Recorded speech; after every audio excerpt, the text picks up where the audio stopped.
So it is the end of a year. What a great reading year 2024 has actually been.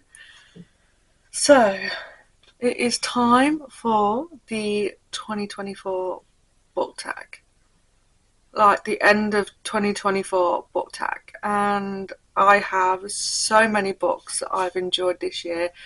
And the questions that I'm answering, I'm just going to say I got these from a few different booktubers as I've watched so many of these videos, and I thought, you know what, I'm going to take some of their questions and add them onto my list. So I'm going to find where I put my phone and then we shall get into the questions. I have found my phone. Took me longer than what I thought it would to actually find. But we have the list right here. Can you see? End of year book tag. So the first question is favourite book of the year. I found this so hard just to pick one, but I know my top one.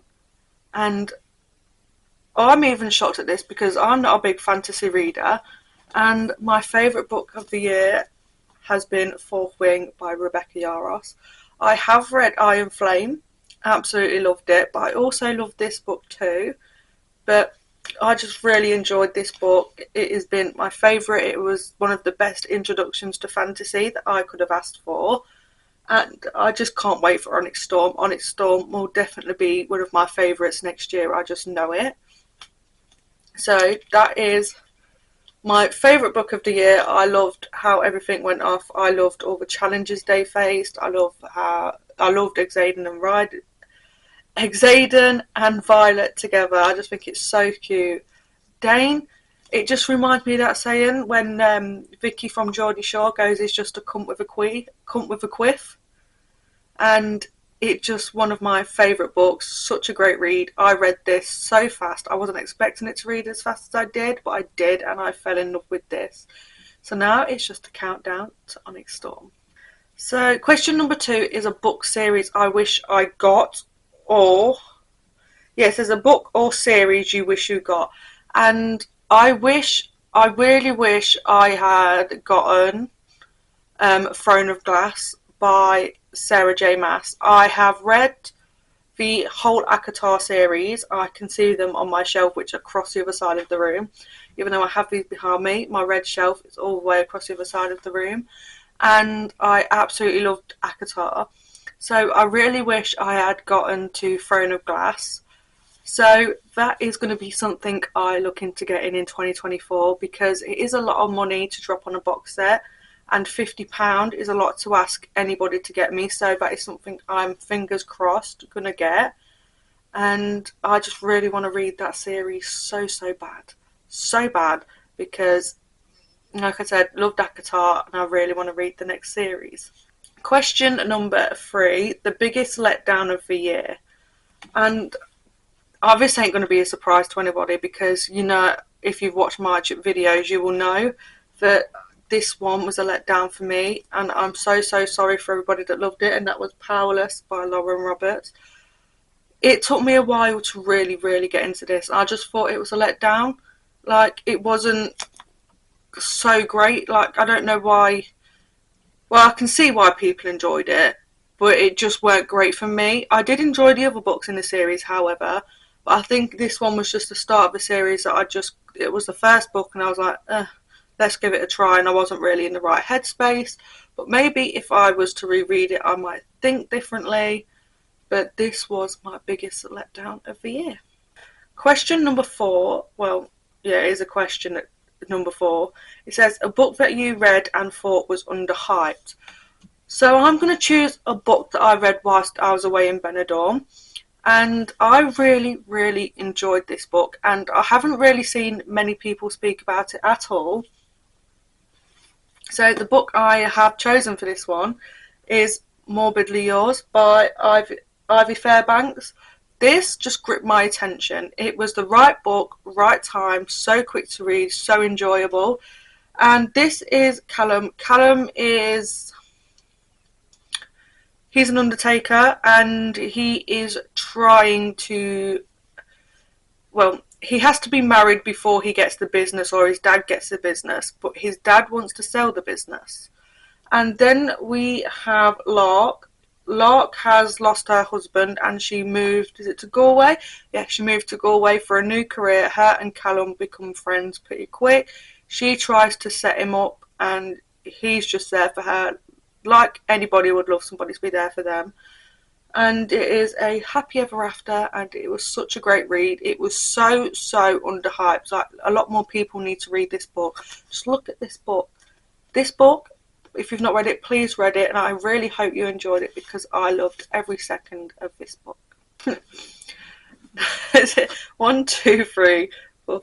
Number 5, most overhyped book. I think you're all going to guess what I said, and it is once again Powerless. And yes, I am repeating some of these books, and I'm going to have to say, this is it. This is like, what was it, overhyped. It was so overhyped. And it was because of the overhype that I wanted to read it, and I read it, and I was disappointed. So, there we go. That's it. Overhyped. But I love the rest of the books in the series, and I really want to read the next one that comes out. But this one, overhyped. How does that work? Like, I really was disappointed with the first book, but still carried on reading the series and fell in love with the series, and now I'm waiting for the 4th. Like, April needs to hurry up because I need Fearless. I need it. I wasn't a big fan of Powerless, but I need the 4th book in the series. Well, technically it's the 3rd with a novella, but, you know, I need that book. Like, I really need it. Like, I've been waiting for that, as well as Onyx Storm. So, that is my most overrated book. I think I need some help. So the next question is a book that surprised you. So this was really easy for me to pick because I am not I am not a big thriller reader. And I was luckily gifted this book by TikTok. I can't remember the company on TikTok that gifted it to me, but it really surprised me so much that I finished it in a day. Ugh. I should stop filming late at night because I am so tired. And that book is Anna O by Matthew Blake. And this was Matthew's debut novel. And I was so intrigued by this book. I was hooked on every word. So Anna, she was accused of killing her 2 best friends. She then goes into this coma where she cannot wake up. She's asleep but cannot wake up. So they bring a specialist in.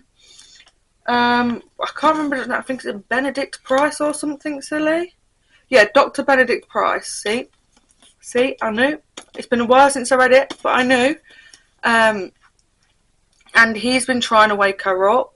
They all think that there's so many connections into this, and it was just such a great read. And it's so hard to explain. The only way I can explain it is to read it, find out, enjoy every second. Next question. Who are your favourite book couples of the year? We obviously have Xaden and Violet, Joey and Aoife, Johnny and Shannon, Carter and Olivia from Consider Me by Becca Mack. I have read so many great romance books this year, and this might surprise a few people, but I enjoyed Theo and Winter. Is it from Reckless by Elsie Silver? They were just so funny. And when Theo tells, is it Rhett to get his dog on a lead, and she just sits there and goes, woof. Like, that just really cracked me up. But Joey and Aoife, absolutely love them. That is from Saving Six. The way that she is there for him through the hardest points in his life is just makes me emotional. Pulls on these heartstrings of mine. And Johnny and Shannon, them two see each other on a deeper level as well. Shannon sees Johnny not for the rugby but who he is, and Johnny sees Shannon for everything that she thinks she's not but she is. She thinks she's weak, she thinks she's worth nothing, but to him, she is worth the world. And they are my favourite book couples. Oh, Nesta and Cassian too, had to add them in there. Absolutely love Nesta and Cassian together. Especially in A Court of Silver Flames, like that just, you know, gets things going. You're like, yes. Loved every second of that spice. bring it to me, I will read it all over again. So the next question is, who are your favourite main characters? Favourite main characters? Ooh. I'm trying to think what books I've actually read this year. I've got to say Gibbsy from Taming Seven. That boy cracks me right up. We have Henry from Daydream. We have Sloane from Things We Left Behind. I just think she's funny. Obviously, Winter, loved her. Willow from Heartless by Elsie Silver. She is amazing. And I'm going to say this, Nesta. Nesta from ACOTAR, I can't remember her last name, but Nesta, one of my favourite main characters of all time. And I know a lot of people hate her, but me, I just think she's an amazing character. She was the oldest child. Everything naturally falls on the oldest child, and they bury things deep. And yeah, they bury things deep, and I don't know, she just draws to me. Like, I just enjoy her character. And there is so many of us I can't even think of on the top of my head. But yeah, there's just a few of some of my favourite main characters. Next one. Favourite authors of the year. I'm going to have to say Sarah J Maas, Elsie Silver, obviously Chloe Walsh. I've read Anna Huang. Becca Mack is up there. I'm going to say Penelope Douglas. Like, this list could go on and on because I've read quite a few new authors this year. And I'm just in love with these. Like, really, really in love with these books. But Chloe Walsh, like, what she puts in their books, oh my god.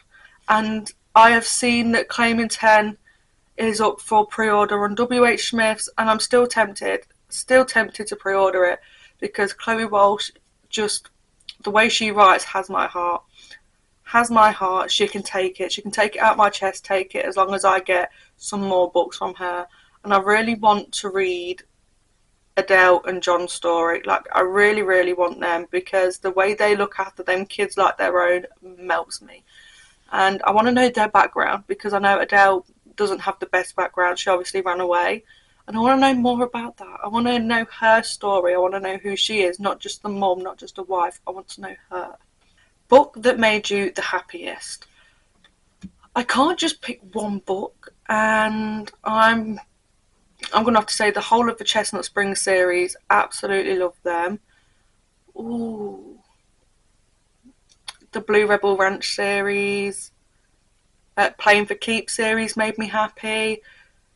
The Boys of Tommen made me happy, but also made me so emotional. So I can't just really pick one, and it is so hard just to pick one. How do people pick one book that makes you happy when there's so many great books out there? And like I said, I've read so many great books this year. Saddest book you read? I have it around me somewhere. Give me a second. I think I can see it. So these two, as well, with the whole of Boys of Tommen series, made me the saddest, but these two actually made me physically cry, and that's A Thousand Broken Pieces and If He Had Been With Me. I listened to this on audiobook, and it's just a autumn bit that made me cry. Like, I was crying for at least half an hour while everybody else was asleep. I was awake till like 1 a.m, sobbing my little heart out because of this book. And this book, when Rune says about the 1,000 kisses and his heart burst into pieces, I'm like, broke my heart. Poppy and Rune were just the cutest. I loved every second of this. It was so emotional. It pulled on every string that I have in my heart. I keep saying it, but this was such a great read. Such an emotional read. And I did read... Oh, this is A Thousand Broken Pieces. But this made me cry as well. I have both books. I read both books. And this made me cry as well. Because in this one... I was going to add this to my list, to be fair. I can see the other book right in front of me. This one is where Savannah reads Poppy's journal to her, and reading what Poppy puts made me emotional. I did cry. And is it Cal? Knowing his story as well made me cry. Like, This had me in tears. I had to stop myself from the tears running. I was going every few seconds reading this book. I'm sorry for that sound if you had headphones in, but that's what I was doing. I was sniffling. I was going like this. I kept looking up so the tears didn't fall. These books were just emotional, and definitely the saddest books I read. Favourite covers of the year. Favourite covers. Now, I have chose two. And they are two completely different types of books. So we have Lost and the Sood by Lila Sage. I just love the cover of this book. Like the background with the mountains, the way the colours are on the page.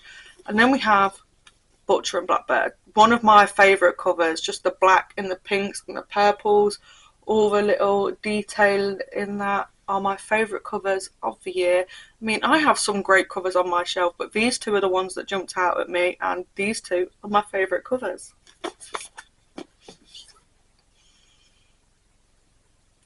A book you haven't stopped thinking about. That is easy, and I couldn't grab the whole series, so I've grabbed two, because these are Saving Six and Redeeming Six, Joey and Aoife's story. I just can't explain it. Joey and Aoife, their stories are just the best. Seeing everything that Joey went through, seeing Aoife stand up for him, and then Joey tries to do his best for Aoife in every way that he can. Like, I couldn't just pick, was it one book? Yeah, I couldn't just pick one book. This whole series I couldn't stop thinking about. And then obviously we've got Taming Seven, which is Gibbsy and Claire's story, learning what Gibbsy went through and why Gibbsy acts the way that he does, like this big character, like always happy, when really he's got the biggest secret of them all. And it's just something I can't stop thinking about, which is why I'm so excited for Claiming 10 in April. I need more of these books because I read them first, and because I couldn't stop thinking about them, I listened to them all on Audible as well. So that's how much I cannot stop thinking about these books. I am sat on my feet, and that really hurts now. I've got pins and needles. A book you thought you'd love but didn't. See, this is where the same books come in, because this was one of the main books that I thought I would love but didn't, which is obviously Powerless. So that is just going back down there. We all know my thoughts on Powerless now. I just didn't think it was that great for a first book, but enjoyed the rest. That's it. I'm done with that question. A book you read this year, I can't even speak. A book you've read this year that you would reread. Ooh, I would obviously definitely reread Fourth Wing and Iron Flame. I would reread When the Moon Hatched. Confused the hell out of me, but I still want to read it. Reread the whole ACOTAR series, The Dreamland Billionaire, Butcher and Blackbird, Icebreaker by Hannah Grace, and Daydream. I would definitely reread them. Obviously reread Boys of Tommen, because I just can't stop thinking about them books, and I will definitely be rereading them and taking my time with them and enjoying them all over again. So they are the books that I would reread, and there is so many more that I would actually love to read again. Shame it wouldn't be for the first time again, but I would love to read them again. And the last question is an author that didn't work out for you this year, and I'm going to have to say that's Freida McFadden. I have tried reading a couple of her books and they just weren't going in, but she didn't work out, but I'm not putting her off for good. I will try and read her other books, because you never know, your taste changes over time. I could start enjoying them. But this year she sadly didn't work out. I do have a couple of her books still left on my shelf somewhere. So, and I do want to take down this TBR. Like, I want to get all these physical books read, and if she's on there, I will read it. Because just because it didn't work out doesn't mean it won't again. So that is the end of this very long video of me chatting away about books. And it is the end of a year. The end of a very great reading year. And I just want to say thank you so much for your support. It means the absolute world to me. And thank you to everyone that has subscribed and for commenting, liking, or even just watching. Like, even if you just sit and watch my videos, that means a lot to me. So I hope you all have an amazing new year from me, and I shall see you in the new year. Bye, besties.